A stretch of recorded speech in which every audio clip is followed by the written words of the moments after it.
법대로 합시다. 네, 알아두면 쓸데많은 법률 이야기가 가득한 더 로이어 시작을 해보겠습니다.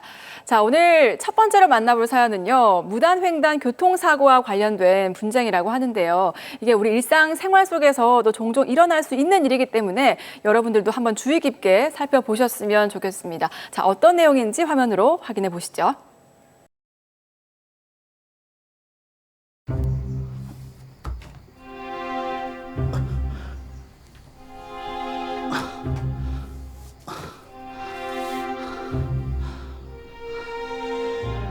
평생을 불구로 살아야 하는데 보상도 못 받는단 말이가.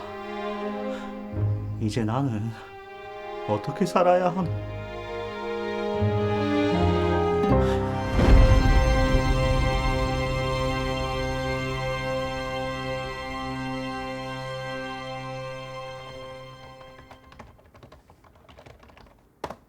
아, 이제 끝났네. 아이고 목이야. 벌써 10시 반이 넘었네. 배도 고프고 어디 식당에서 밥이나 먹고 가야겠다.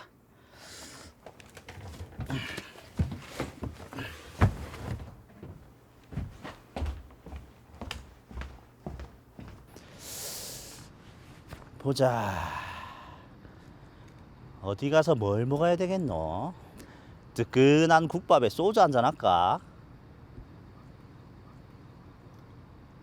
아, 저 식당은 저 앞인데 길 건너려면 많이 내려가야 되는데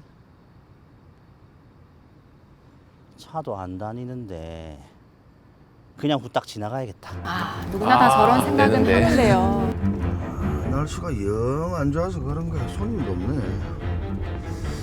그만하고 들어갈까?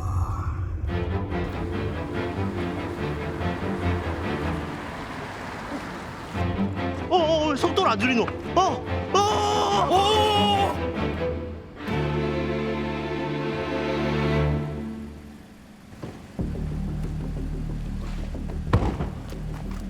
보이소 괜찮습니까? 아, 되겠네. 아, 119지에 이게 사고가 났습니다. 예, 사람이 지금 넘어지는데 빨리 좀 와이소.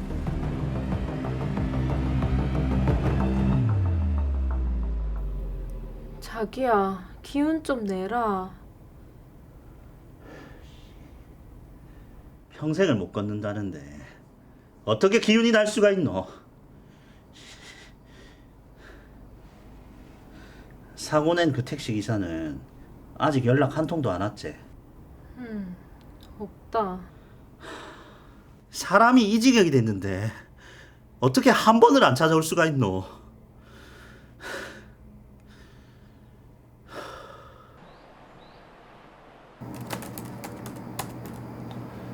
이영범 씨, 사고 당시 노영민 씨는 못 봤습니까? 예. 아, 진짜 저도 억울하다고. 예. 속도도 제대로 지키고, 그 사람 옷이 검정색이라서 미처 발견을 못했습니다. 저도 진짜 억울합니다.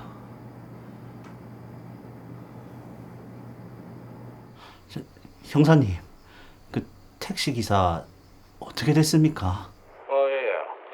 속도 위반도 하지 않았고 전방 주시도 했는데 노유민 씨가 무단횡단까지는 미처 예상하지 못한 이유로 무죄 선고됐습니다. 네? 알겠습니다.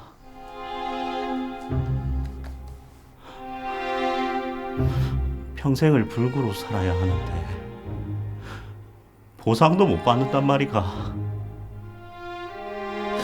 이제 나는 어떻게 살아야 하노?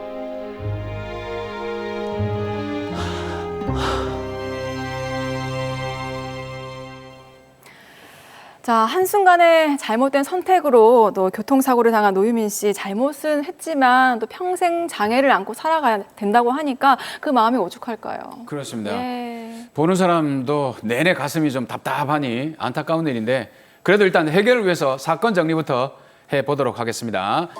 노유민 씨는 늦은 퇴근 후 밥을 먹기 위해 식당을 찾고 있었습니다.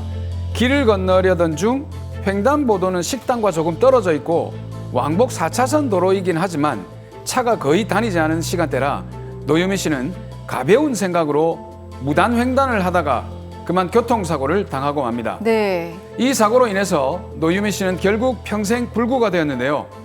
하지만 사고를 낸 택시기사는 무죄를 선고받았습니다. 평생 장애를 안고 살아야 하는 노유미 씨. 택시기사의 무죄 선고로 아무런 보상도 받을 수 없는 그런 상황이 됐는데요. 노유미 씨는 과연 어떻게 해야 될까요?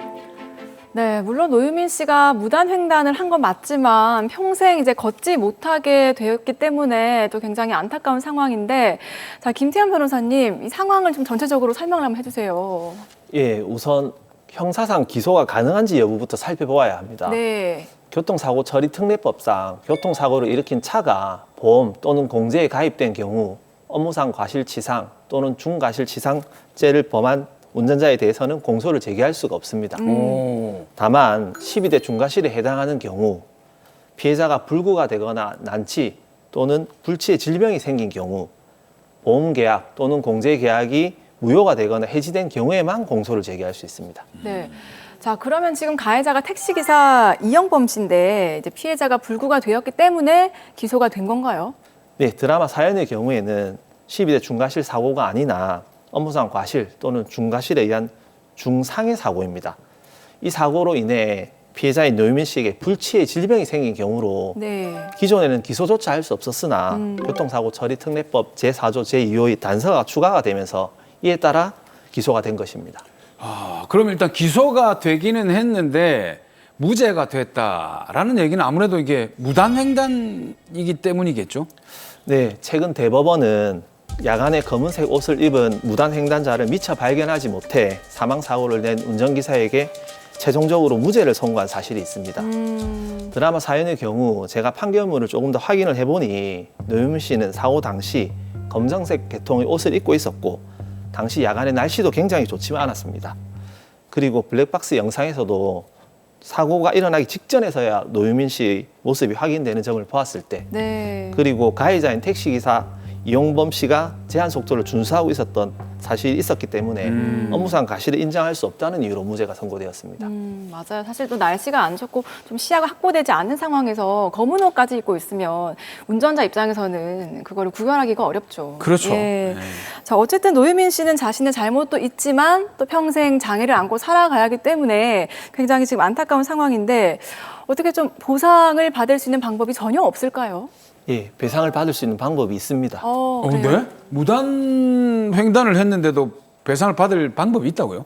예, 어떤 방법이죠? 자동차 손해배상 보장법에 의하면 자동차를 운행 중 타인의 신체나 재물을 손상시켰을 때에는 그 손해에 대해서 배상을 해야 한다고 규정하고 있습니다. 자동차 손해배상 보장법은 자동차의 운행으로 사람이 사망 또는 부상을 당하거나 재물이 멸실 또는 훼손이 되는 경우에 있어서의 손해배상을 보장하는 제도로 네. 이러한 제도를 확립함으로써 피해자를 보호하고 자동차 운전자의 건전한 발전을 촉진하려는 뜻에서 제정된 법입니다. 자, 그러면 노유민 씨가 자동차 이 손해배상 보장법에 따라서 보험금을 받을 수 있다는 이런 얘기네요. 예, 그렇습니다. 예. 자동차 보유자는 자동차의 운행으로 다른 사람이 사망하거나 부상을 당한 경우에 피해자에게 대통령령으로 정하는 금액을 지급할 책임을 지는 책임보험 또는 책임공제에 가입을 해야 합니다. 네. 또 이 사연과 같이 여객자동차 운수사업법상 면허를 받거나 등록을 한 여객자동차 사업자는 책임보험 등에 가입하는 것 외에 자동차 운행으로 다른 사람이 사망하거나 부상을 당한 경우에 책임보험의 배상 책임 한도를 초과한 금액을 지급할 책임을 지는 보험업법에 따른 보험이나 여객자동차 운수사업법에 따른 공제에 가입해야 합니다. 자, 어쨌든 드라마에서 보면 택시기사가 무죄를 선고받기는 했지만 노유민 씨가 택시에서 사고를 당했기 때문에 아이러니하게도 이게 보상을 받을 수 있다는 얘기신 거잖아요. 네, 우리 법원은 자동차로 사람을 쳐서 업무상 과실치상죄로 기소가 된 교통사고 가해자가 무죄 판결을 받았다고 하더라도 가해자의 보험회사는 피해자에게 보험금을 지급해야 한다고 판시하고 있습니다. 드라마 상에 택시기사 이영범 씨는 여객자동차 운수사업법상 택시공제조합에 반드시 가입을 하기 때문에 노유민 씨는 택시공제조합을 상대로 보험금을 청구할 수 있습니다. 그럼 이제 택시 공제조합을 상대로 해서 보험금만 청구를 하면 바로 지급을 받을 수 있는 거네요. 엄밀히 말하면 예. 택시 공제조합을 상대로 손해배상 청구 법적인 소송을 제기하는 것이 바람직합니다. 그냥 청구를 하는 게 아니고 소송을 이제 진행을 해야 되는 거네요. 그 이유는 정확한 피해 보상 금액을 특정하기 위해서 네. 반드시 법률 전문가의 도움을 받아 직접 소송을 제기해야 합니다. 법원에. 자, 그럼 그 손해배상 청구 소송은 어떻게 어디에다 하면 되나요? 예, 우선 소장을 접수한 후에 법원에 신체 감정 신청을 하고 재판부가 지정하는 대학병원의 담당 감정 의사를 통해서 신체 감정을 받아야 합니다. 신체 감정 결과 노동 상실률, 향후 치료비, 향후 개호비, 여명의 단축 여부 등을 회신을 받아 이를 손해배상 금액으로 정확하게 산정을 해야 합니다. 네. 신체 감정 결과를 토대로 적극적 손해, 소극적 손해, 위자료 이렇게 산정을 하고 향후 지급받을 손해 금액은 호프만 계수를 적용하여 최종적으로 청구 금액을 정정을 합니다. 네. 야, 근데 여기 지금 보니까 어려운 말들이 너무 나열되어 그래, 있는데 맞아요. 예. 지금 개호비라는 말은 전혀 들어본 적이 없는데 이게 무슨 말입니까? 예, 개호비는 육체적 또는 정신적으로 온전치 않은 사람을 곁에서 보살피는 데 드는 비용, 즉 쉽게 말하면 간병 비용을 말합니다. 아. 그리고 이거 호프만 계수를 적용한다고 하셨는데 이거는 어떤 뜻입니까? 이해하기 어려워가지고요. 예, 일실수익, 향후 치료비, 향후 개호비 등 피해자에게 사고 시부터 장래에 발생하게 될 손해배상금의 일시금 급부를 명하는 경우에 불법 행위 당시 형 가액을 산출하기 위하여 중간 이자를 공제하는 것을 말합니다. 네. 즉 쉽게 설명을 하자면 미래에 받을 돈을 현재 미리 지급받는 것으로 그 기간만큼의 이자는 공제하여 현재 가치로 받는 것을 말합니다. 아, 그러니까 연금을 받을 때 일시불로 받으면 금액이 좀 줄어드는 것과 마찬가지. 예, 맞습니다. 그 개수를 그 개수를 말하는 예, 거예요. 말합니다. 아, 근데 이게 이런 소송을 청구를 하게 되면 어떻습니까? 좀 받아들여질 확률이 높습니까? 기각될 확률이 높습니까? 손해배상 청구 소송 자체는 대부분 승소를 할 수 있습니다. 단 사고의 원인과 이에 따른 명백한 피해 입증 그리고 가장 중요한 과실의 적용 여부에 따라서 손해배상금은 상당한 차이가 발생합니다. 네. 자, 어쨌든 이게 사고를 일으킨 가해자가 무죄를 받더라도 자동차 사고에 한해서는 손해배상을 받을 수 있다. 이 사실을 오늘 또 처음 안 사실인데. 그렇죠.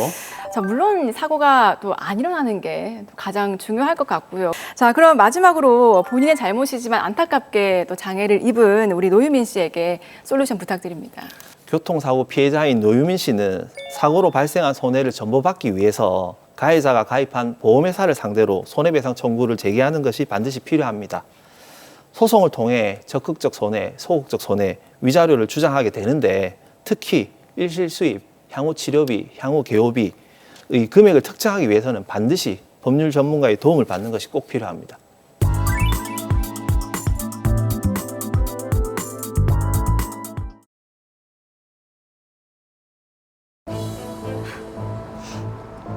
내 돈 갖고 튄 것도 모자라서 네 상표까지 뺏겼나?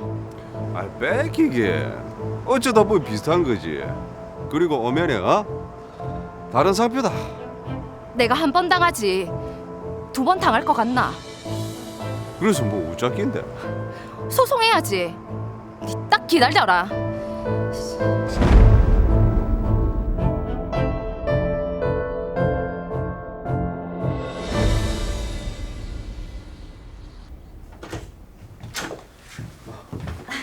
여기가 완전 딱이지?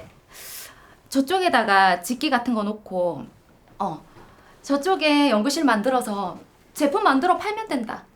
그래. 요즘에 수제품이 인기라니까 수제 샴푸도 잘 될게야. 그나저나 뭐 제품 이름 뭐라고 할 거야? 내가 생각을 좀 해봤는데 비단결 이런 거 어떻노? 비단결? 호, 좋네. 이 샴푸 앞에 전통적인 느낌 팍팍 살려가지고 디자인하면 딱이겠다. 맞지? 그거는 자기가 해줄 거지? 아이, 당연하지. 누구 부부인데 내가 안 하겠노. 대신에 이 사무실은 내 명의로 하면 안 되나? 자기 명의로? 어차피 우리 뭐 결혼도 할 건데 이참에 그냥 다 합치자. 그래도 그건 좀... 왜? 내 못 믿나? 아니 그건 아닌데 그래도 돈 거래는 하는 거 아닌데. 그렇죠. 나도 투자하는데 그 명의만 내 이름으로 하는 게 뭐가 그리 어렵다고 그러노? 너 좀 서운하디? 알겠다. 자기 명의로 하자. 안 돼. 진짜? 역시 우리 자기 최고. 우리 밖에 나가서 맛있는 거 먹을까? 그래? 가자. 너무 좋아하네요. 뭐 먹을 건데? 네 좋아하는 직장 들어가기 전까지는 모르는 건데요. 그러니까 안 좋은 기운이 슬슬 올라옵니다. 어? 돈 보냈다고?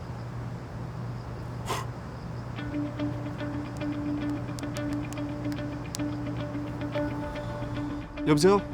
안녕하세요. 저희 그 302호에 입주하기로 한 사람인데요. 저희가 사정이 생겨서 입주를 못할 것 같아서 죄송한데 저희가 보내드린 보증금 좀 돌려받을 수 있을까요? 진짜 죄송합니다.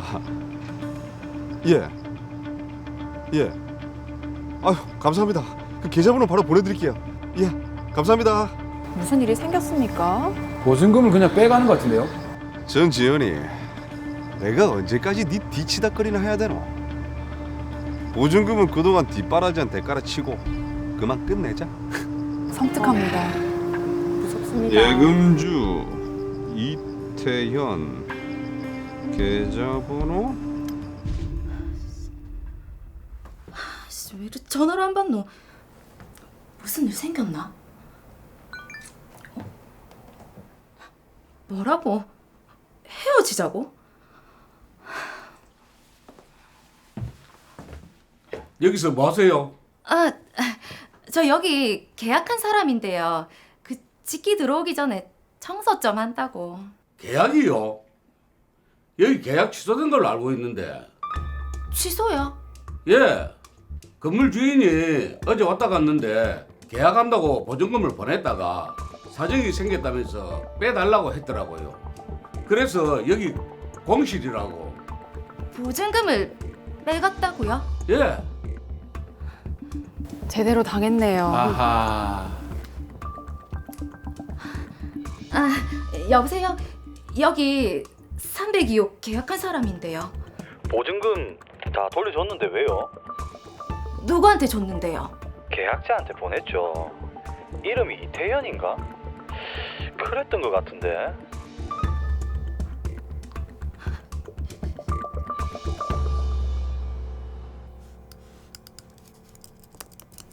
내가 이대로 무너질 순 없지. 현지야, 언니 왜? 네 바이럴 마케팅 이런 거 해봤지? 당연하지. 내가 전에 회사에서도 그걸로 제품 좀 팔았어. 그럼 이번에 언니가 개발한 샴푸 있잖아. 네가 맡아서 좀 해주라. 그래? 포인트가 뭔데? 포인트 일단은 수지 샴푸고 탈모 예방 효과도 있다. 알았어. 그럼 제품 사진 좀 보내고 내가 실력 발휘 좀 해볼게. 오케이. 제가 만든 제품은 SNS에서 큰 인기를 얻으면서 판매량이 엄청나게 늘었습니다. 홈쇼핑에서도 매진을 기록하고 저희 제품은 2년 동안 큰 유명세를 얻었습니다. 다행히 남자친구가 가져간 돈도 소송을 통해서 2년 만에 돌려받았고요. 아우, 다행이네요. 그런데 언니, 우리 SNS 조회수 대박. 그 며칠 전에 연예인 전모 배우 있잖아. 그 여배우가 이거 쓴다고 해서 완전 인기 폭발. 언니 짱! 진짜 이게 다 네 덕분이다. 이제 우리 샴푸가 전국적으로 유명해진 것 같네. 매출도 진짜 많이 늘었고. 현지야, 오늘 매출은 어떻노? 주문도 마구마구 쏟아지고 있지. 걱정하지 마. 내 보너스 알지? 당연하지. 아휴, 이 사무실도 네 통장 다 털어서 해준 거 아이가.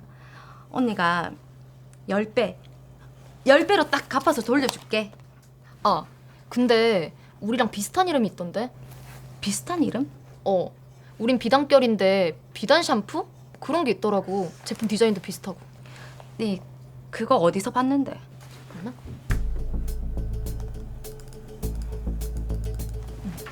여기 있던데? 이거 우리 거랑 완전 똑같네.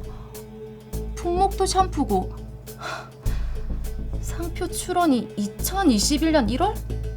등록도 8월?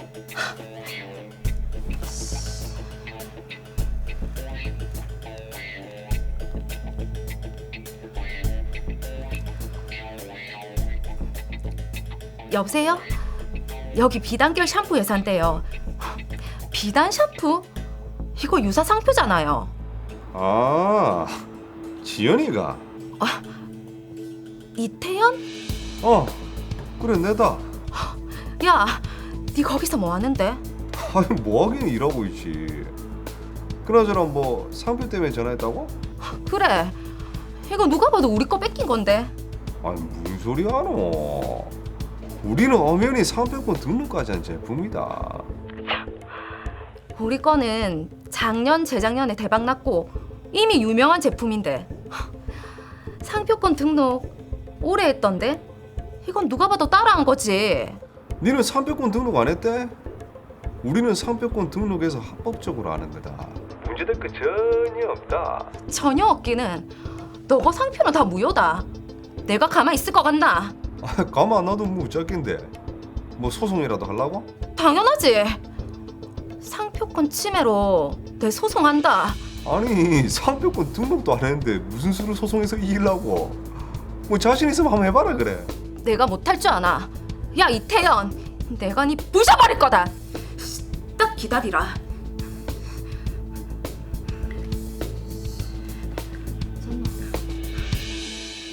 아유, 막 제가 막 다 화가 나고 그렇습니다. 이게 샴푸 상표를 두고 일어난 분쟁인데 참 사랑에 속고 뒤통수까지 맞은 그런 사연이네요. 일단 저도 저 남자친구를 부셔버리기 위해서 사건 정리를 한번 해보도록 하겠습니다. 좋습니다. 전지현 씨는 남자친구 이태현 씨와 함께 수제 샴푸 브랜드를 런칭합니다. 그런데 사무실을 얻고 일을 진행하던 중 남자친구가 헤어짐을 통보하며 사무실 보증금을 갖고 사라집니다. 한 차례 큰 좌절을 겪은 전지현 씨. 다행히 동생 현지 씨와 함께 샴푸 브랜드 사업을 이어갔고 SNS 등을 통해서 입소문이 나면서 광고는 물론이고 방송에서도 큰 인기를 누리며 소위 대박 행진을 이어가게 됩니다. 네. 그러던 어느 날 이름은 물론이고 디자인까지 비슷한 샴푸를 발견하게 되는데요.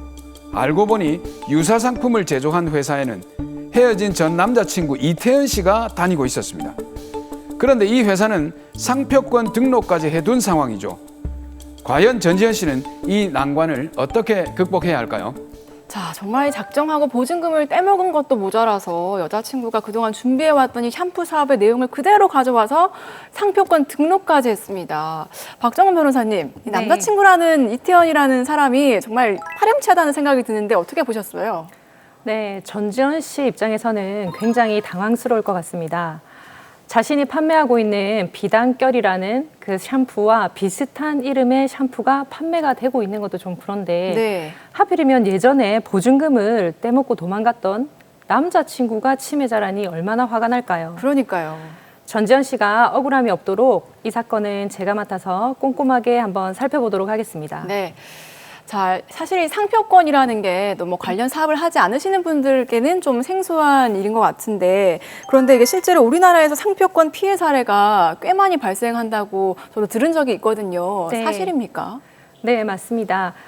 우리나라에서 한 해에 발생하는 상표권 침해 사례는 약 9,400여 건에 이른다고 합니다. 오, 그 정도면 10,000건에 가까운 숫자인데 네. 그렇게 엄청난 숫자가 발생을 하나요? 네, 굉장히 많습니다. 상표권 이 침해 사례가 남의 일 같지만 우리 가까이에서 자주 발생하는 일이고요. 지금 이 순간에도 어디선가에서는 분쟁이 있을 수도 있습니다. 우선 상표권에 대해서 명확하게 알 필요가 있는데요. 네. 상표라는 것은 쉽게 말해서 상품의 이름이라고 생각을 하시면 되겠습니다. 일반적으로 제품 라벨지에 상표가 붙어 있는데요. 네. 여러분들도 매일 보실 거예요. 네. 그렇게 말씀해 주시니까 딱 상표라는 개념 정의가 명확하게 되는 것 같은데 네. 화면에서 이제 나온 게 상표권에 관한 얘기거든요. 이게 상표를 먼저 사용하기만 하면 상표권이 등록이 되는 건가요? 아니면 다른 절차가 필요합니까? 다른 절차가 필요합니다. 네. 내가 사용하고 있는 이름을 나만 독점적으로 사용을 하고 싶다면 반드시 상표 등록을 하셔야 합니다. 간혹 자영업을 하시는 분들 중에는 사업자 등록을 하면서 상호로 등록하는 것을 상표 등록이라고 잘못 알고 계시는 분들이 계시는데요. 네. 이 사업자 등록이라는 것은요, 국세청에서 과세를 하기 위해서 코드를 부여하는 것이고 상표 등록 제도하고는 엄연히 다른 제도라는 점 유의하셔야 되겠습니다. 그러니까 상호와 상표는 다른 거고 네. 상표는 냈다고 해서 끝이 아니라 등록을 해야 된다. 네, 맞습니다. 그런 말씀이시네요. 네. 자, 그럼 상표 등록은 어떻게 하면 되나요? 네, 상표 등록을 하기 위해서는 먼저 상표 출원을 하셔야 합니다. 네. 자, 이 이름으로 상표를 등록을 해주십시오라고 하면서 신청서를 제출하는 절차를 법률 용어로 출원이라고 하는데요. 하지만 이 상표 출원을 한다고 해서 모두 다 등록이 되는 것은 아닙니다. 심사를 해서 이미 등록된 상표 중에서 비슷한 이름이 있는지, 그리고 이 신청자에게 독점적으로 사용할 수 있는 권한을 줘도 되는지에 대해서 살펴보는 절차를 거치는데, 이 심사를 하는데 보통 6개월에서 8개월 이상의 시간이 소요가 된다고 합니다. 6개월에서 네. 8개월이면 우리 침착하신 박정은 변호사님 기다릴 수 있겠지만 저는 도저히 기다릴 수가 없습니다. 왜 이렇게 길죠? 네, 그래도 다른 나라에 비해서 우리나라는 절차가 빠른 편에 속합니다. 아, 그렇습니까? 네. 그래도 나는 이렇게 오랫동안 기다리지 못한다라고 하시는 분들을 위해서는 우선 심사라는 절차를 두고 있는데요. 이 우선 심사는 일반 심사에 비해서 심사 기간이 아주 단축되어 있습니다. 네, 급행료 개념으로 수수료를 조금 더 비용을 내시면 이용을 하실 수가 있습니다. 그러니까 빨리 가려면 버스 타지 말고 택시 타라 뭐 이런 거네요. 그렇지. 자, 우선 심사 절차가 있다는 거. 자, 그런데 사연으로 다시 돌아와서 보면요. 전지현 씨는 상표를 처음 만든 사람인데도 상표 등록을 하지를 않았고, 전 남자친구 이태현 씨는 상표 등록을 한 상황이라서 이게 누가 봐도 전지현 씨가 좀 불리한 상황인 것 같거든요. 네, 제가 알아본 바에 따르면 이후에 이태현 씨 회사가 전지현 씨의 비단결 샴푸에 대해서 상표권 침해 금지 청구를 했다라고 합니다. 이태현 씨 회사는 비단 샴푸라는 이름으로 상표 등록을 이미 받은 상태이고요. 반면에 전지현 씨는 비단결에 대해서 상표 등록을 하지 않았기 때문에 이러한 상황이 발생을 한 건데요. 원칙적으로 상표가 등록이 되면 이 등록된 상표와 같거나 유사한 상표는 동일한 업종에서는 사용하실 수가 없습니다. 그럼 이 남자친구가 먼저 등록을 딱 해버리면 전지현 씨 같은 경우는 이 비단결도 쓸 수도 없고 네. 더 이상 사업도 못 하는 겁니까?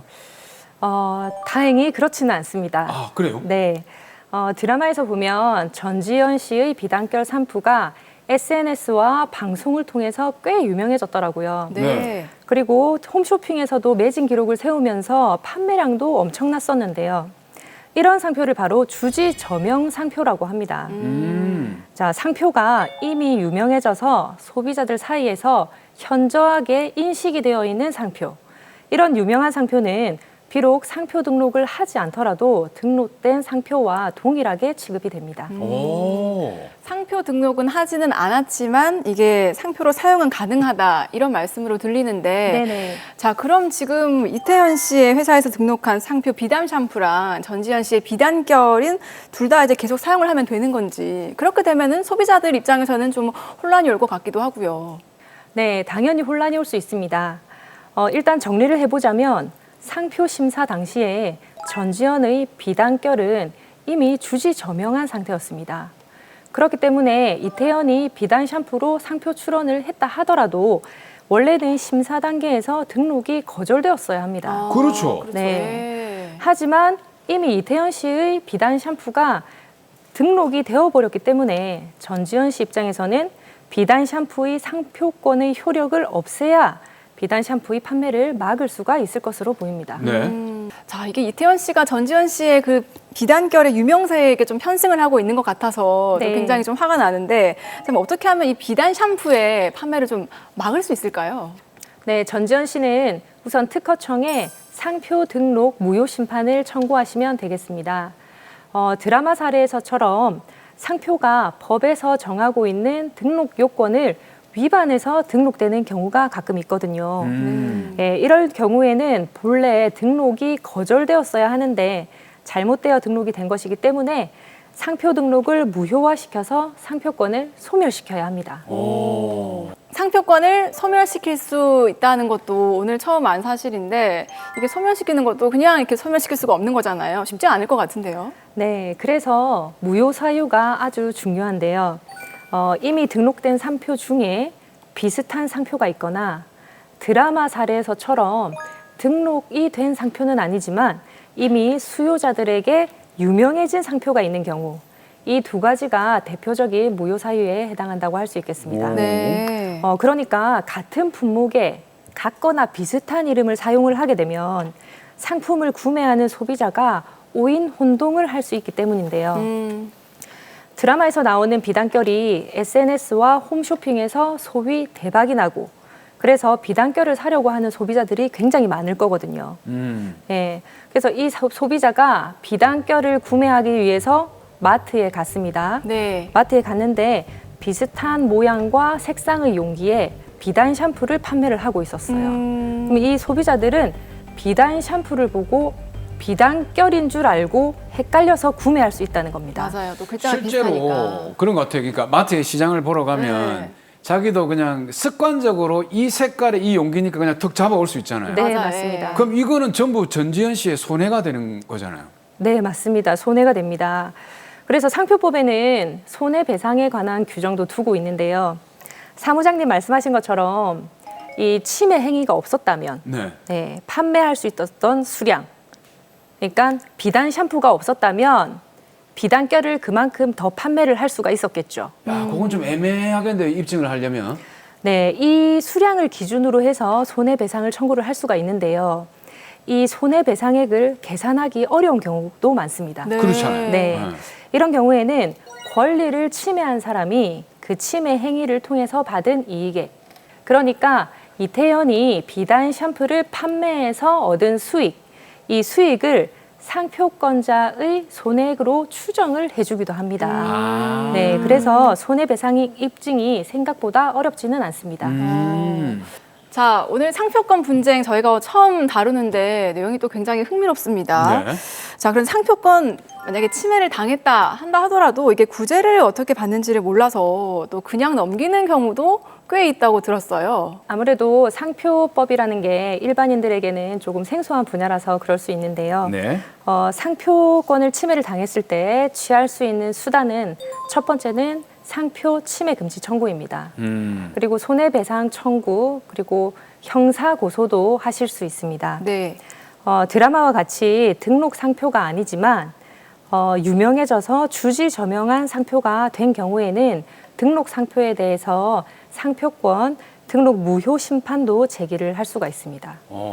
하지만 지금 굉장히 급한 상황이어서 네. 침해를 가장 빠르게 금지시키고 싶다라고 하실 때는 침해 금지 가처분 신청을 하시면 되겠습니다. 네. 마지막으로 의뢰인 전지현 씨를 위해서 다시 한번 정리를 해볼까요? 네, 전지현 씨, 비단 샴푸 회사에 전화했더니 이태현 씨 목소리가 들렸습니다.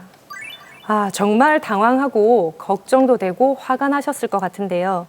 하지만 제가 알려드린 대로 하신다면 크게 걱정은 하지 않으셔도 될 것 같습니다. 네. 우선 전지현 씨 비단결이 SNS와 TV를 통해서 굉장히 유명해졌고 매출액 또한 상당했습니다.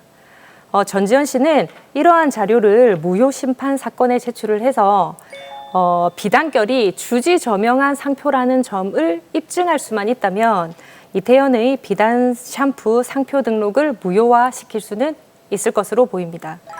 그리고 비단 샴푸로 인해서 손해를 받으신 게 있다면 손해배상 청구도 하시고요.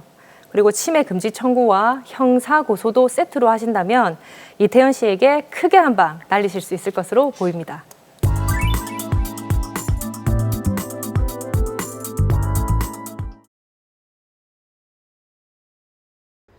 소송 제기하시면 어떻게 되는지 알죠? 어떻게 되는데요? 당신 술 먹은 거 다 얘기해서 산재보험금 다 없애버릴 거예요.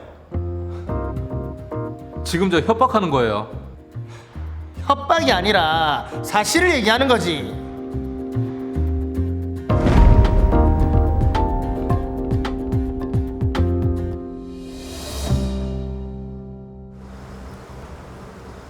니 요새 뭐하노? 요새 일거리가 없어서 맨날 논다. 어디 일거리 좀 없나? 저기 지방에 일자리가 하나 있긴 한데 용접일? 한 일주일 정도 하면 된다고 하는데 니 할래? 해야지. 놀면 뭐하노. 그럼 내가 소개해줄게. 니는 뭐 10년 넘는 경력자니까 바로 일할 수 있을 거다. 그럼 내가 바로 소개해줄게.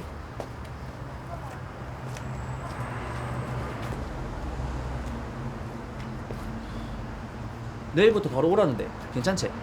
당연하지. 고맙다 야가. 그러면 내일 내랑 같이 출발하자. 나중에 술 한잔 사는 거 잊지 말고. 당연하지.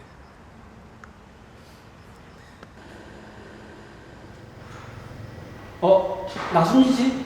아, 네, 맞습니다. 제가 여기 현장 소장입니다. 그 용접일은 저 말씀드린 대로 한 일주일만 하면 됩니다.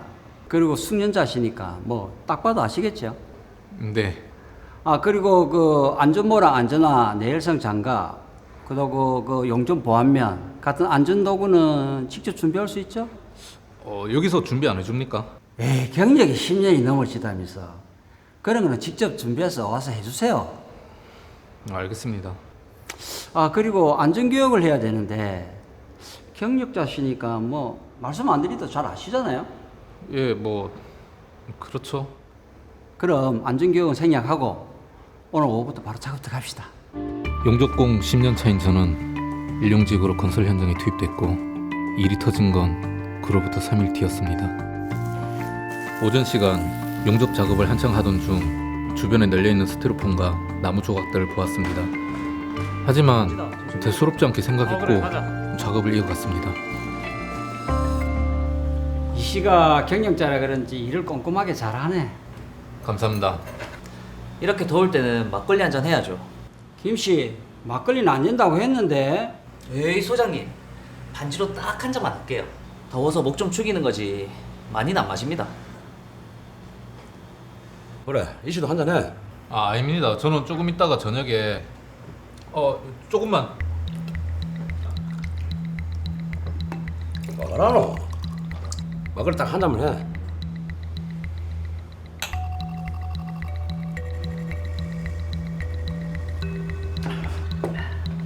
그럼 막걸리는 끝. 그래. 얼른 밥 먹고 가서 일 마무리하자.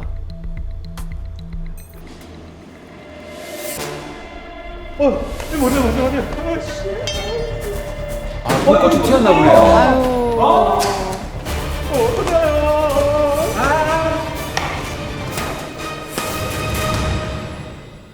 이순진 씨 좀 괜찮으십니까? 예, 뭐 그런 대로 견딜만합니다. 그런데 이순진 씨는 일용직 근로자고 계약서도 안 쓰셨더라고요. 하루 벌어서 하루 먹고 사는데 계약서 이런 거 누가 씁니까? 그리고 동료들한테 들어보니까 점심시간에 술도 드셨다고. 아니, 그 동료들이 하도 권해서 막걸리 딱 한 잔 했습니다. 회사도 사실 이번 화재로 인해서 피해가 막심합니다. 그래서 산재 신청은 못 해드릴 것 같습니다. 말이 됩니까? 일을 하다가 다쳤는데 산재 신청을 못 해준다는 게 대체 말이 되냐고요. 회사에서 도의적인 차원으로 치료비 500만 원 드리겠습니다. 그리고 다 나으시면 현장 소장 일자리도 만들어 드릴게요. 아니, 화상이 나을지도 안 나을지도 모르고 장애가 남을 수도 있는데 말이 안 되잖아요. 예? 원칙대로 해주세요. 계속 이러시면 근로복지공단에 제가 직접 찾아갈 겁니다. 일단 진정하시고 그러면 저희가 산재 요양급여 신청하겠습니다. 그러면 아마 근로복지공단에서 요양급여랑 장애급여 나올 거니까 너무 걱정하지 마시고요. 대신 뭐요? 소송을 제기하시면 안 됩니다. 소송이요? 네, 만약에 소송을 제기하시면 이순진 씨가 업무 중에 음주했다는 사실을 근로복지공단에 알릴 겁니다. 그렇게 되면 산업재해 보험급여는 전부 나오지 않을 겁니다. 산재금이 안 나온다고요? 네, 그러니까 소송 제기하시면 안 됩니다. 여기 각서에 사인해 주세요. 원래 소송을 할 생각은 없었습니다. 그런데 회사에서 내민 각서를 보니 어떻게 해야 할지 고민이 됩니다. 일용직의 계약서도 없고 근무 중 음주 사실도 있는데 만약 소송을 한다면 제가 이길 수 있을까요? 자, 일용직 근로자인 이순진 씨, 공사 현장이 제대로 정리가 되지 않아서 장애까지 입게 됐는데 회사에서 제대로 보상도 못 해주겠다, 소송도 하지 말라라고 하니까 정말 답답할 것 같습니다. 사실 뭐 언뜻 보면 회사가 요구하는 조건을 승낙만 하면 될 것 같은데 그러니까, 예. 근데 또 따로 생각해 보면 약간 꿍꿍이가 있는 것 같기도 하고 그래 보이거든요. 그런 걱정도 네. 됩니다. 그래서 일단 사건부터 정리해 보도록 하죠. 이순진 씨는 일용직 노동자로 용접일을 하고 있었습니다. 후배 김혁 씨의 소개로 일주일 정도 일을 하게 됐는데요. 이곳에서는 안전모랑 안전화, 내열성 장갑, 용접 보안면 같은 안전도구를 직접 챙겨와서 일을 하라고 했고 경력자라는 이유로 안전교육도 진행하지 않은 채 용접일을 시켰습니다. 일을 시작한 지 3일째 되던 날 주변에 널려있던 나무와 스티로폼에 불꽃이 튀어서 화재 사고가 발생했고 이순진 씨는 2 내지 3도의 화상을 입게 됐습니다. 네. 회사에서는 점심시간에 마신 술을 빌미로 보상을 해주지 않겠다고 했고 이에 이순진 씨가 격분해서 근로복지공단에 직접 찾아가 산재보상 신청을 하고 소송도 하겠다고 하죠. 그러자 회사에서는 입장을 바꿔서 산업재해보험급여 신청을 도와주겠다고 하면서 대신 소송을 하지 않겠다는 각서를 작성하라고 하는데요. 이순진 씨는 대체 어떻게 해야 될까요? 네, 참 이 산업재해가 최근에 이슈아닌 그런 이슈가 되고 있는데 네. 자, 지금 산업재해 보험급여 신청을 도와주겠다, 대신 소송을 하지 말라라는 게 이제 회사 입장인데 이게 어떤 소송인지, 왜 소송을 하지 말라는 건지 일단 궁금합니다. 이 사건은 이영민 변호사님께서 맡아서 해결을 해주시죠. 네, 제가 이 사건을 맡아서 이순진 씨가 궁금한 부분 그리고 억울한 부분도 잘 해결해 드리도록 하겠습니다. 네. 우선 아나운서님이 궁금한 부분부터 좀 풀어드릴까요?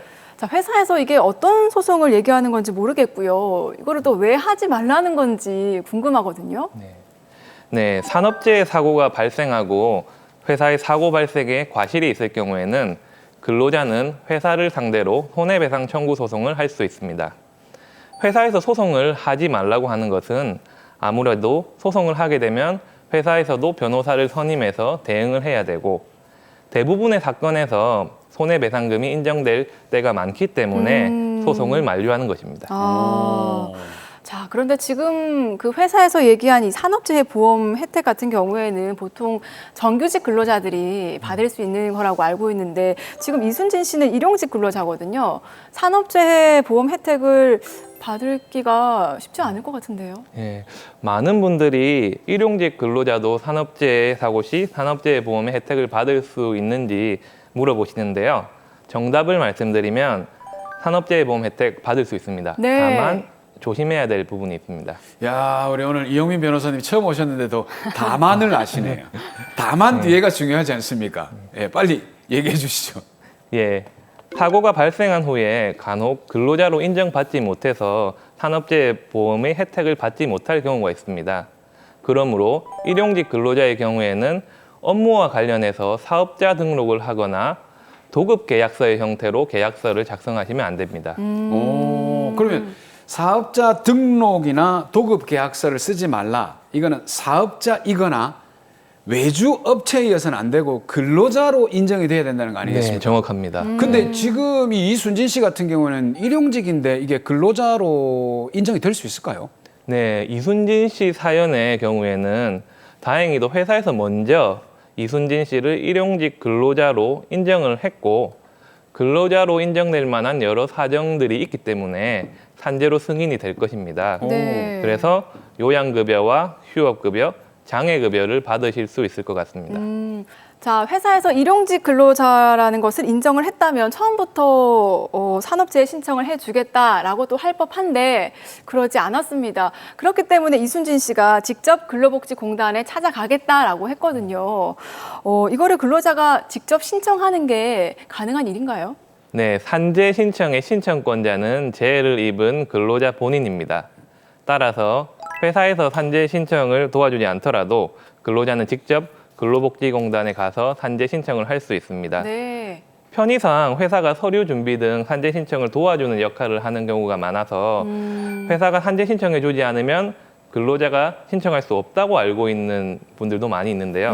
그건 아니고요. 근로자가 직접 신청하면 됩니다.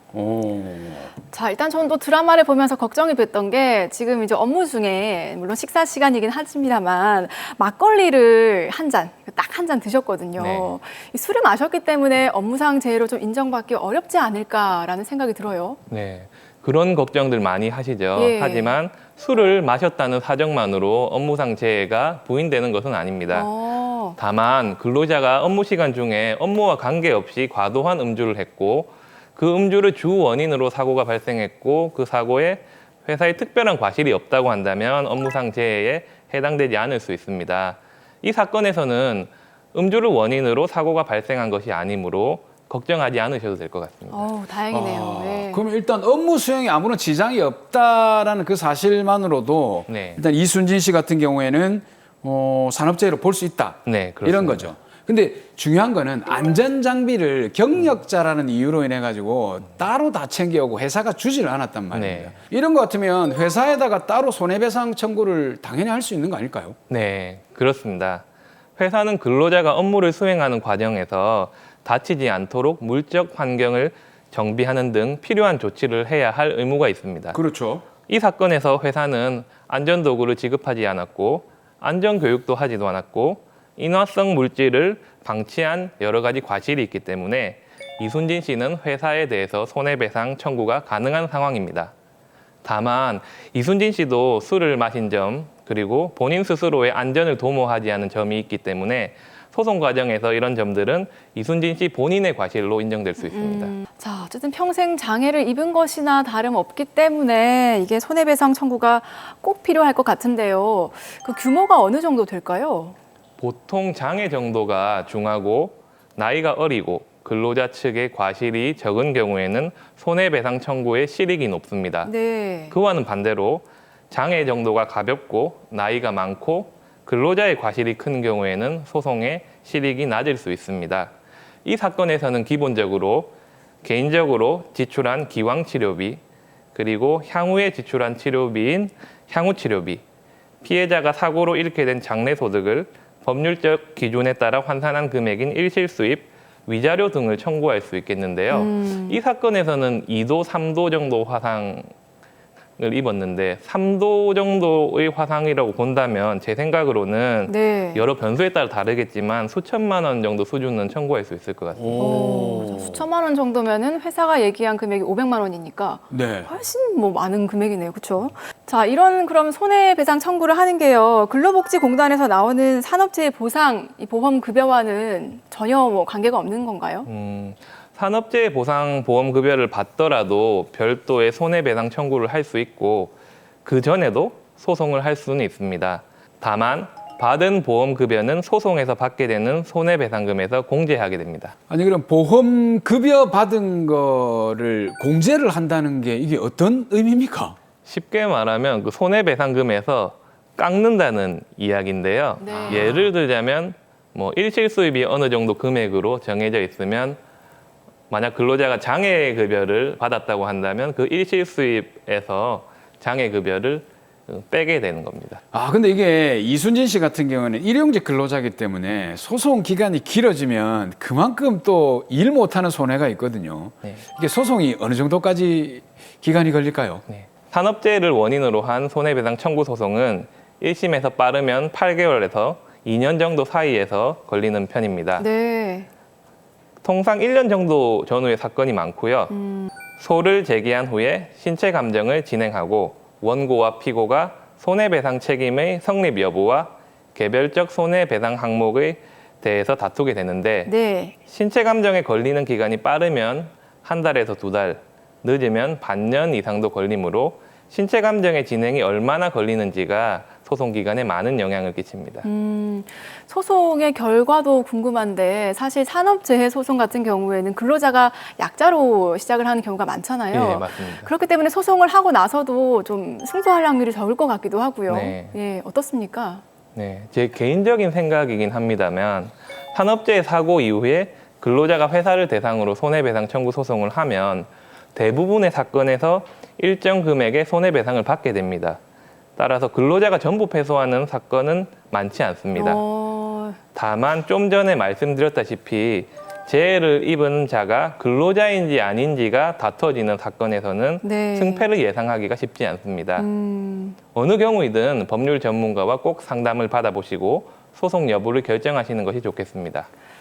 자, 이 산업재해라는 게 정말 어떻게 보면 심각한 사고기 때문에 그에 따른 적절한 보상과 또 처벌이 필요할 것 같거든요. 예, 어떠세요? 예, 맞습니다. 그래서 산업재해 사건은 민사소송으로 진행되는 것 이외에도 형사사건으로 되는 경우도 있습니다. 네. 이를테면 산업재해 사건에서 다수의 근로자들이 중상해를 입거나 사망하는 경우에는 형사적인 문제로도 발전할 가능성이 높습니다. 경우에 따라서 산업안전보건법 위반, 업무상 과실치사상 등으로 사업주가 처벌될 수도 있습니다. 자, 정말 산업재해 또 미리 예방할 수 있으면 가장 좋겠죠. 어떤 상황에서든 사고가 일어나지 않도록 사업자도 그리고 근로자도 모두가 주의를 기울여야겠다는 생각을 다시 한번 해봅니다. 자, 그럼 마지막으로 의뢰인 이순진 씨를 위해서 좀 시원한 솔루션 부탁드리겠습니다. 네, 이순진 씨 사건에서는 회사의 과실이 명백한 편이고 상당한 장애가 예상되기 때문에 회사에 대해서 손해배상 청구 소송을 제기하면 배상을 받으실 수 있겠습니다. 그러므로 500만 원에 합의하자는 회사의 제안에는 절대로 응하시면 안 되겠습니다. 먼저 근로복지공단에 산재 신청을 하셔서 요양급여, 휴업급여, 장해급여를 수령하시고 별도로 회사에 대해서 손해배상 청구 소송을 제기해서 산재 사고에 대한 충분한 배상을 받으시기 바랍니다. 이순진 씨의 권리는 직접 찾으셔야 하기 때문에 회사의 얘기에 흔들리지 마시기 바랍니다.